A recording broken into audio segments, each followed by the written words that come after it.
Dear friends, today our calendars are once again pointing to the time before Christ. Now I invite you to embark on a time travel journey back about 4,000 years from today. Our destination is Mesopotamia. You're lending 10 silver shekels to a man. A year later, you're asking for 12 shekels back from him. Someone turns to you and says, "This is outright interest. You're taking interest." You calmly reply, "No, this is the price of my time. Because during that 1 year, instead of giving my money to you, I could have used it in other businesses or other investments." In the continuation of our video, together we will embark on a discovery journey to find the answers to these questions. 1. Why has interest been one of humanity's most controversial inventions for thousands of years? 2. How did the sale of time turn into a massive crisis in the ancient world? 3. And finally, is that 40% interest rate on your credit card today actually the modern version of the Mesopotamian debates from 4,000 years ago? If you're curious about the answers to these questions, you're in the right place. Because without understanding the issue of interest, you can never realize how our modern financial system is trapping you. If our coffees are ready, let's begin. As we saw in the previous videos of our Mesopotamia series, money was invented much later than debt. If you haven't watched those videos, you can take a look at our Mesopotamia, Debt Existed Before Money playlist. Yes, first there was debt, then money. So what about interest? If there's debt, does interest come automatically? And the main question, why does this become not just a money matter, but a deep moral crisis? Now, imagine a theater stage. On the front side of the stage, there are masks, colorful costumes, and dazzling lights. The audience is admiring this show. They're almost mesmerized. But I'm showing you the backstage. Worn-out ropes, cracked wooden poles, and mechanisms that haven't been repaired for years. Interest is exactly like that. On the surface, it appears as a logical and harmless economic tool. But behind it, the darkest corners of human relationships and power games are hidden. In Mesopotamia, around 2000 BC, interest started with a simple logic. A farmer took seeds, returned them after the harvest, but the lender realized, "I gave these seeds to you. I couldn't plant them myself. I have a loss from this too." And added, "Therefore, you should pay me not just the seeds, but also a portion of the profit I lost." The first interest rates were jaw-dropping, 20% annually for silver loans, 33% for barley loans. Why? Because barley can rot, silver doesn't. The higher the risk, the higher the interest. And now, a bombshell piece of information.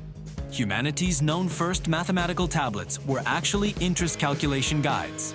There's a Sumerian tablet preserved at Yale University, dating back to around 2000 BC. What's written on it? Compound interest calculation table. Yes, you heard that right. Compound interest has existed since those times. Interest wasn't just a byproduct of lending, it was the spark that ignited the birth of mathematical science, because societies had to calculate time. How much will I owe in 12 months? How can I use the base 16 number system? These questions gave birth to mathematical science. Now, let me tell you about a real event that happened in Babylon in 1792 BC. Just before Hammurabi issued his laws, a terrible crisis erupted in the city. Famine was rampant. Farmers couldn't even find seeds. Merchants were lending their barley at exorbitant interest rates. 33%? No. Some were demanding 50%, even up to 100% interest. So what were people doing when they couldn't pay their debts? They were selling their children, their spouses, even themselves as debt slaves. Hammurabi ascended to the throne in this very chaos. And he added a clause to his famous laws. If a man lends barley or silver in exchange for interest, the annual interest for barley shall be 33 shekels, and for silver 20 shekels. Anyone taking more shall be punished and shall lose the excess interest taken. The world's first interest rate cap. The first legal protection. Because Hammurabi had understood this, interest was beyond an economic tool. It was a bomb that dynamited social order. If not controlled, one social group would enslave the others. And there was another law that Hammurabi issued, Misharum, justice edicts. The king would reset all debts at certain intervals. Why? Because interest was widening the gap between the rich and the poor so much that social rebellion and collapse were at the doorstep. At this point, you might ask, so why did the lenders continue to lend? because they knew the king would only declare debt amnesty every 10-15 years. By then, they would have enriched themselves with interest. And the debt amnesty usually covered not commercial debts, but only consumer debts. The system was protecting the rich again. Now, let's come to the crux of the matter. Why did interest become not just an economic issue, but a moral one? Because interest is the sale of time. And who does time belong to? To the gods, to nature, or to humans? In the Old Testament, the Torah clearly says, "Do not lend to your brother with interest." Why? Because interest creates inequality within the community. The rich get richer with interest, the poor get poorer. And this is contrary to God's justice. In ancient Greece, Aristotle said, "Money is a barren thing. It cannot reproduce or multiply on its own. Therefore, making money from money is against nature." Behind this perspective, there is a deep psychology. People saw interest as effortless gain. The farmer sweats in the field, the merchant faces dangers on the roads. But what does the lender do? He just sits at home and grows his money. And the truths emerge here. Interest rewards not labor, but capital. Therefore, in every period of history, opposition to interest has actually been a part of class struggle.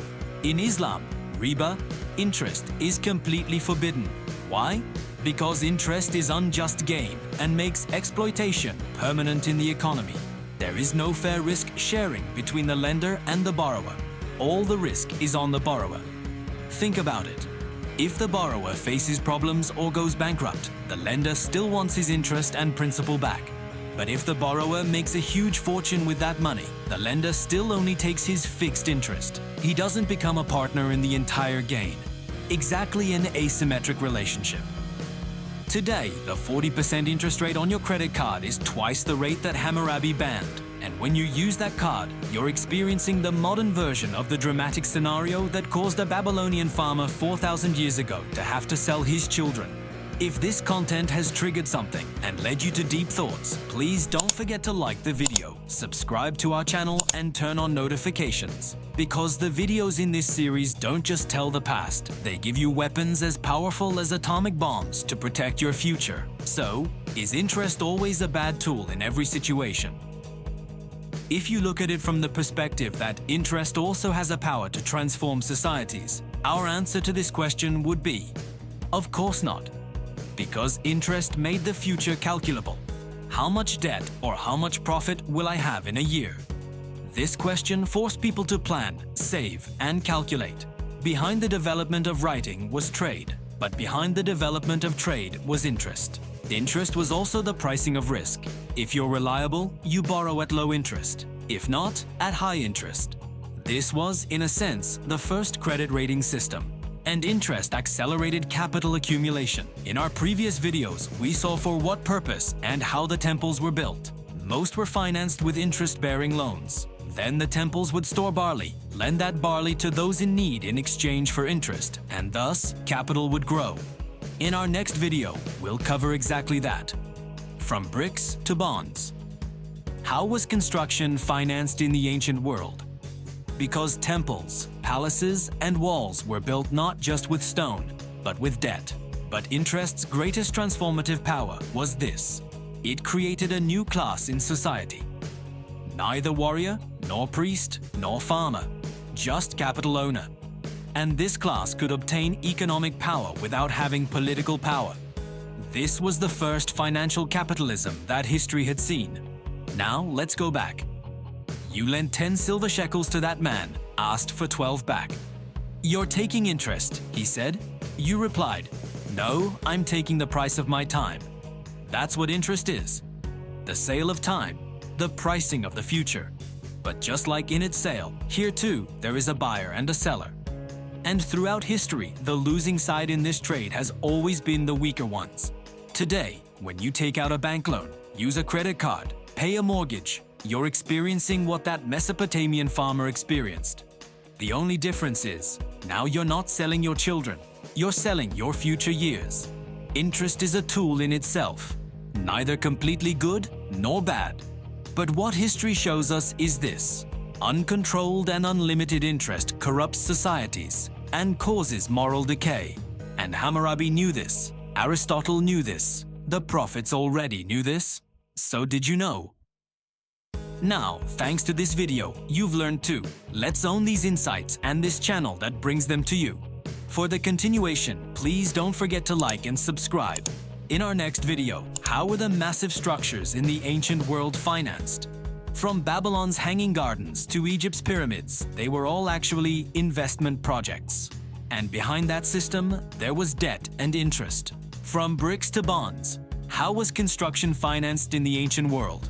Let's meet in the next video, because understanding your past is the first step to saving your future. Take good care of yourselves until our next video. See you soon.